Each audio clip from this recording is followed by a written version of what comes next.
I wasn't expecting to make a video dedicated to this movie, but I think this is big enough that I don't want to just brush it off in a Who Reviews episode, even though this is going to be relatively short. So as I'm sure you're all aware, the first Avatar movie was a little bit controversial. It had a bunch of heavy themes, and the public kind of argued over whether or not this movie was trying to preach some sort of white savior agenda or a religious agenda or what have you. Me personally, I just see it as something that makes you think. I don't think Avatar had an agenda. Like James Cameron said, he hoped to create an emotional response and provoke public conversation about those topics. And of course, it's also just an epic-looking movie with an astoundingly imaginative world. But seeing as that movie came out in 2009 and there's now a sequel in the year 2022, my cynical little brain was like, ooh, just another greedy corporate cash grab. Man, I bet everyone's gonna hate this shit. That is until I saw the trailer, and then I was like, okay, well, I'm definitely going to see this, if not just for the visuals, because, oh my god,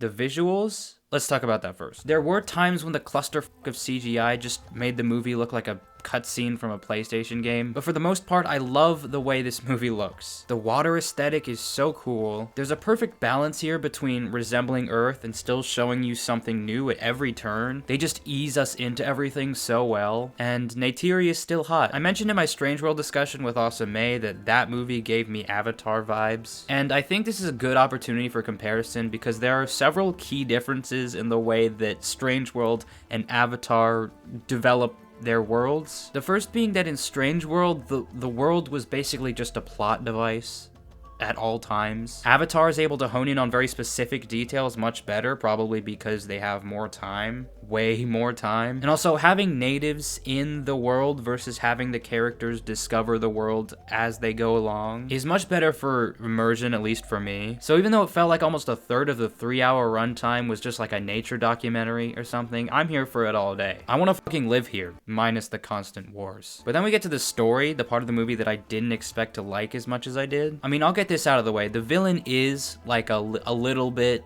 cartoonishly evil. His singular motivation in this movie is to get revenge on Jake Sully, and he like massacres village after village to get to this one guy. Those other people who were like hunting the fish for the liquid inside of their brains, some of the stuff they said was so on the nose. They might as well have been sitting in a pile of money with twirling their mustaches and cackling with dollar signs in their eyes. And also, hey, I think it's a little bit cheap to bring him right back after he died a very satisfying death. They're kind of pulling a Rio 2 here, aren't they?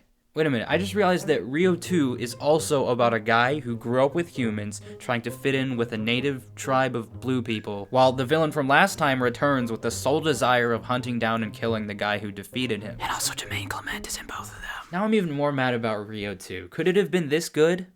We'll never know. But there's still something about the way that he did come back after being defeated that made me go like, whoa, this guy's crazy. So even though he is like irrationally evil at some points, he still works for me as a villain. There's also the conflict in which the forest Na'vi and the ocean Na'vi clash and act weirdly racist toward each other, which confused me a little bit because I thought like brother and sisterhood was like their whole thing. You know, the great balance. Good vibes. But I got over that pretty quickly. I ended up getting really invested in Jake Sully's family. The dynamic they have is a little bit cliche, but endearing nonetheless. And outside of the conflicts, this movie introduces new ideas that tie in very naturally to what was established previously. I like that they switched up the setting and had the Forest Na'vi learn the ways of the ocean!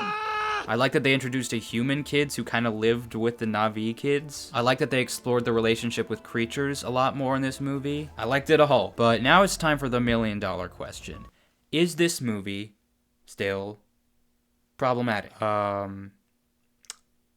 don't think so. Take my opinion with a grain of salt, but this time I feel like it's very much a story about family, community, and oneness with the world that just so happens to feature a conflict between colonizers and natives. It doesn't seem to have any religious, historical, or race-related themes. Please enlighten me in the comments if I'm missing something huge, but I think we can all just come together as one people and enjoy this epic movie. Like, it's so epic. This world is so, like, seriously, the world is so vibrant, so full of wonder. I'm just thinking about it, I'm like, it's making my brain do cartwheels. I'm Like, wow. I'm giving Avatar The Way of Water a 9 out of 10. I can't believe this movie is over 3 hours long and I still have the desire to go back and watch it again. Like the riding on top of swimmy creatures, living in a village suspended over the water, having such a strong bond with everything around you. And don't even get me started about the Na'vi chicks. I can't get over those eyes. They're so mesmerizingly beautiful eyes. Like, I'm sorry. Am I weird for this? I don't know. But, like, all I'm saying is that staring into those eyes makes me feel some type of way. Like I said, this movie is epic as ever, and everything else was kind of just a bonus for me. I feel like kind of a nitpicker for not giving this movie a 10, but no matter which way I slice it, this movie isn't perfect. But don't let me stop you from thinking this movie was perfect or thinking it sucked. I really do want to know what you guys think about this, so leave a comment down below. I always enjoy reading those. Now, if you don't mind, I'm gonna go sit in my pool and rethink my life. Thank you for watching another unironic video. If you enjoyed, be sure to like and subscribe. To okke fjau nyengasi, away ting and gat sao ni wat gewong. Kia vame.